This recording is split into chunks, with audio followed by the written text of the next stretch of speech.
Live from downtown Detroit, Local 4 News at 5 starts now. They were frantically trying to get out and get to safety, but the clerk didn't unlock the door. New video shows the terrifying moments before 3 people were shot inside a Detroit gas station. Police say the argument between a customer and a gas station clerk led him to shoot 3 random customers. Thanks for being with us. I'm Kimberly Gill. I'm Devin Skillian. The argument was allegedly over $4. And as it escalated, the clerk hit a button locking the doors, but that left 3 other customers with no way out. And shortly after, bullets were flying, leaving 1 person dead, 2 others wounded. Sean Lay, the big question here is whether the clerk bears any kind of responsibility.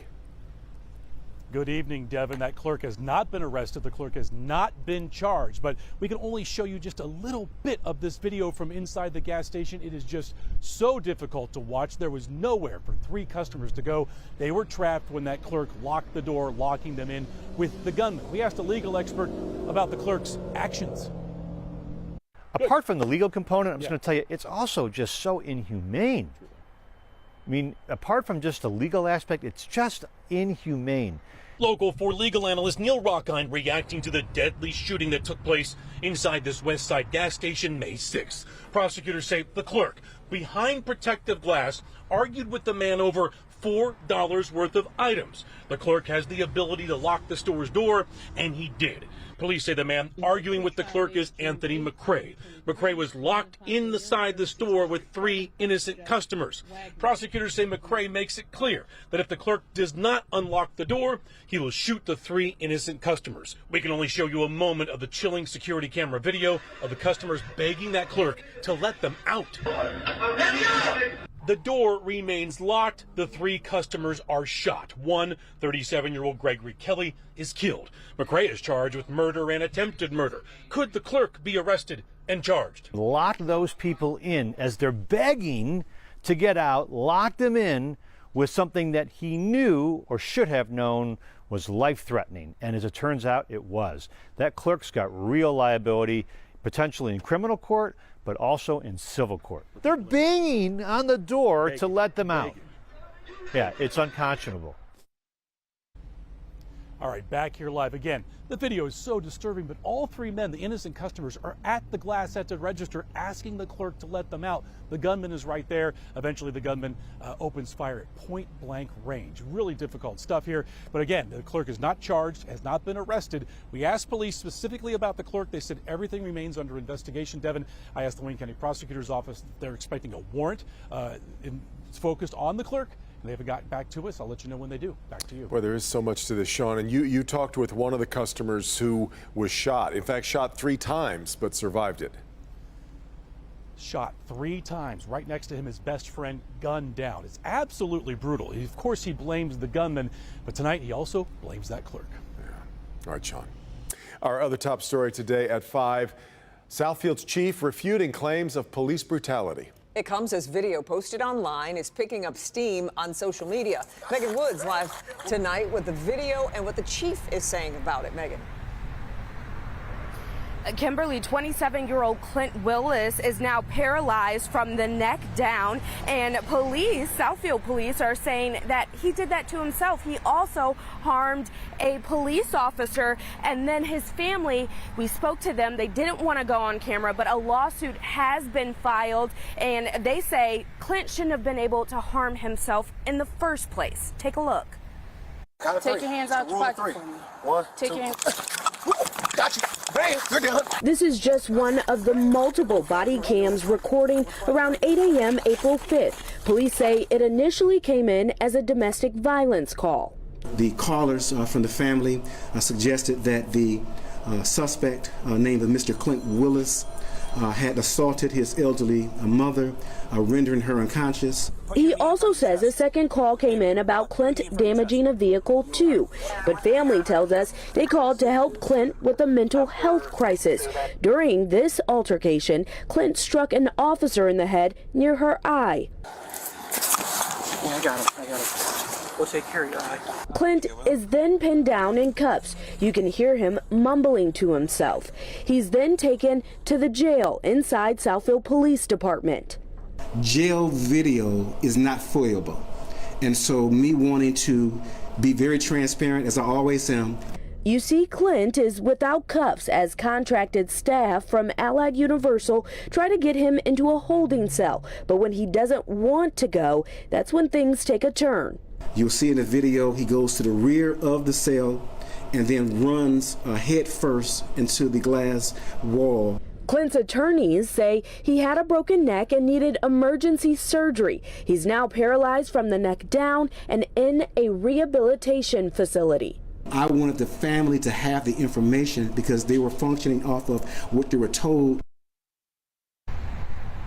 And while Clint is recovering, he's facing multiple charges, and his family feel like there was negligence, a lack of compassion, and they want an outside agency or organization to do an investigation. And this weekend, on Sunday, the attorneys will have a press conference in front of the police department. Live in Southfield, I'm Megan Woods, Local 4. And we'll be covering that. All right, Megan, thank you. Towns along the southern border of the U.S. preparing for a surge of migrants later tonight as a key immigration rule is set to expire. Title 42 allowed officials to turn back migrants at the border. Chris Pallone in Washington as fears grow over the crisis. Chris. At midnight Eastern Time, Title 42 will be replaced with Title 8, which gives more opportunities to migrants to gain entry into the United States. It's giving hope to desperate asylum seekers who are arriving in border cities in record numbers. Just hours before Title 42 expires, focus is on the southern border where crowds of anxious migrants are growing. Many desperate people are fleeing their home countries, believing it will be easier to enter the U.S. once the pandemic-era policy ends. At least I know that my granddaughter will have a better future here. And one day we'll be able to see each other again. But the Biden administration is trying to convince people not to come to the border. Our borders are not open. The White House insisting the new rule replacing Title 42, called Title 8, will make it easier to quickly deport people who don't qualify for asylum. People who cross our border unlawfully and without a legal basis to remain will be promptly processed and removed. The government estimates 65,000 migrants might be in northern Mexico waiting to cross, and already arrests at the border have surged to record levels, about 11,000 on Wednesday alone. And the effects are being felt deep into the country. Thursday, a bus of migrants, most from Venezuela, arrived outside the vice president's residence in Washington. And this week, border states have sent about 200 migrants a day to Denver, Colorado. This is a humanitarian crisis that this city is responding to. The federal government has sent 1,500 unarmed soldiers to the border to help process new arrivals, while Texas Governor Greg Abbott has deployed armed National Guard troops to help secure the border. In Washington, Republicans, capitalizing on the chaos, are slamming President Biden's handling of the crisis. When in the world is this administration going to wake up? As lawmakers bicker, the humanitarian crisis grows. House Republicans are backing a bill which would reinstate several Trump immigration policies, including building more border wall. It has no chance of becoming law, maintaining the status quo for an immigration system that members of both parties agree is broken. In Washington, Chris Pallone, Local 4. All right, Chris, Customs and Border Patrol has recently beefed up its presence along the northern border amid the influx of immigrants who have flown from Mexico to Canada and then tried crossing into the U.S. Dylan Reeves, the 7th grader who saved a bus full of children after his bus driver had a medical emergency, was honored today by Warren Mayor Jim Fouts for his heroics. After saving more than 60 lives and preventing property damage with his quick action, Reeves was presented the key to the city of Warren, appointed police commissioner for the day, and received a limo ride to dinner with his family.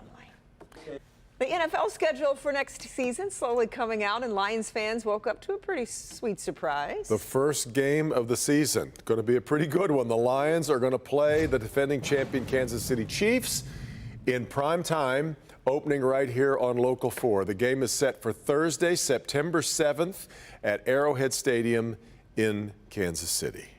How about that for a starter? Yeah, that's big time. All right, let's take a live look outside right now at the Detroit skyline from our Windsor Sky Cam. A beautiful day, Metro Detroit. Sun shining. We've hit 80 degrees, too. And Yeah. tonight's going to be the perfect chance to get outside and enjoy it if you can. That's because we do have a bit of rain, at least coming for part of the weekend. Let's get over to Kim Adams. Kim? The key word there is part of the weekend. This is not going to be a washout by any means this weekend, but we do have to talk about a chance for a couple of stray showers here and there, and we'll time those out for you coming up. 79 right now in Pontiac, upper 70s in Mount Clemens. It is 81 degrees at City Airport and 78 officially out at Metro. A little warmer than it was yesterday by anywhere from 2 degrees to 9 degrees, so we are definitely warmer, but tomorrow we'll back those temperatures off just a little bit as we do expect a few showers in the afternoon and evening, especially south of I-94, but we will make it back up to 77. So the weather story, rain is looking likely, more and more likely for Friday, but less likely for the weekend, and then another chance for rain next week. So I'll time that up for you hour by hour coming up in the forecast.